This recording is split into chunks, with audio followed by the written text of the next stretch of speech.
സംസ്ഥാന സർക്കാരിന് കിട്ടാനുണ്ടായിരുന്ന SSKയിലെ 92 കോടി കേന്ദ്രം അനുവദിച്ചതോടെ PM ശ്രീ പദ്ധതിയിൽ നിന്ന് താൽക്കാലികമായി പിന്മാറുന്ന സർക്കാർ തീരുമാനം തൃശങ്കുവിലായി.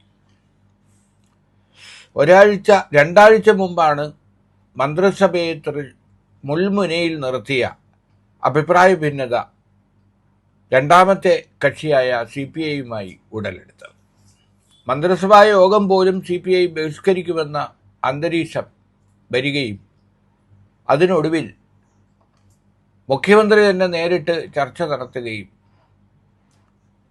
കരാർ ഒപ്പിട്ടെങ്കിലും PM ശ്രീയിൽ നിന്ന് തൽക്കാലം പിന്മാറുകയാണെന്ന് കേന്ദ്ര സർക്കാരിനെ അറിയിക്കാം എന്ന് സമ്മതിക്കുകയും അത് വാർത്താസമ്മേളനത്തിൽ പറയുകയും ചെയ്തു.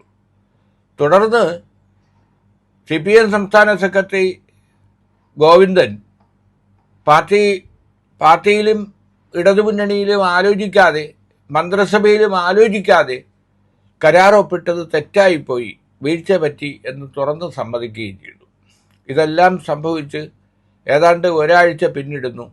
ഇപ്പോഴും പദ്ധതി ഒപ്പിട്ടെങ്കിലും കരാറിൽ നിന്ന് താൽക്കാലികമായി പിന്മാറി എന്ന ഔദ്യോഗിക വിവരം കേന്ദ്ര സർക്കാരിനെ ഇതുവരെ അറിയിച്ചില്ല.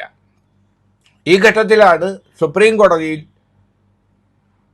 കേന്ദ്ര സർക്കാർ അറിയിച്ചിരിക്കുന്നത് സംസ്ഥാന സർക്കാരിന് നൽകാനുണ്ടായിരുന്ന SSKയിൽ ഉള്ള 92 കോടി അനുവദിച്ചിരിക്കുന്നു, നൽകിയിരിക്കുന്നു എന്ന വിവരം.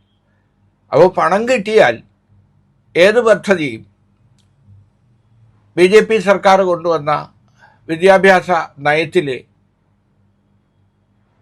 യോജിക്കാനാവാത്ത പദ്ധതികളെല്ലാം തന്നെ അംഗീകരിക്കാൻ സംസ്ഥാന സർക്കാർ തയ്യാറാകുമോ? ഇക്കാര്യം ഇനി വ്യക്തമാക്കേണ്ടത് CPMഉം CPIയുമാണ്. ഇപ്പോൾ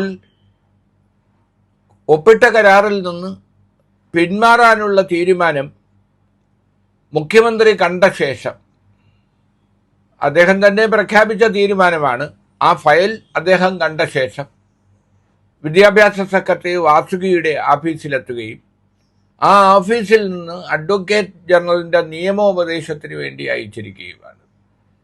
എന്തായാലും ക്യാബിനറ്റ് തീരുമാനിച്ച ഒരു പിന്മാറ്റ തീരുമാനം, കരാറിൽ നിന്ന് പിന്മാറാനുള്ള തീരുമാനം തെറ്റായിപ്പോയി എന്ന് ഇനി അഡ്വക്കേറ്റ് ജനറൽ പറയേണ്ട കാര്യമില്ല. ശരിയെന്ന് അദ്ദേഹത്തിൻ്റെ ഒരു സർട്ടിഫിക്കറ്റിൻ്റെ NOCയുടെ ആവശ്യവുമില്ല. ക്യാബിനറ്റ് എടുത്ത ഒരു തീരുമാനം കേന്ദ്ര സർക്കാരിനെ അറിയിക്കുകയാണ് വേണ്ടത്. എന്തായാലും സംസ്ഥാനത്തെ ജനങ്ങളെ അറിയിച്ച ഒരു വിവരം, അതുപോലെ CPI കലാപം ഉയർത്തിയെങ്കിലും അവർ പിന്നീട് അതിൽ നിന്ന് പിന്മാറിയത് താൽക്കാലികമായി കരാറിൽ നിന്ന് പിന്മാറുകയും ഇതേക്കുറിച്ച് അന്വേഷിക്കാൻ ഒരു മന്ത്രിസഭ ഉപസമിതിയെ തീരുമാനിക്കുകയും ചെയ്തതുകൊണ്ടാണ്. ഉപസമിതിയുടെ രൂപീകരണം പൂർത്തിയാക്കിയിട്ടില്ല, ഉപസമിതിയുടെ പ്രവർത്തനം ആരംഭിച്ചിട്ടില്ല, കരാറിൽ നിന്നുള്ള പിന്മാറ്റം കേന്ദ്ര സർക്കാരിനെ അറിയിച്ചിട്ടുമില്ല. മറവി ഒരു അനുഗ്രഹമാണല്ലോ. എല്ലാവരും മറക്കുമ്പോൾ ഇതെല്ലാം നടപ്പാക്കാം എന്നായിരിക്കാം രഹസ്യ അജണ്ട.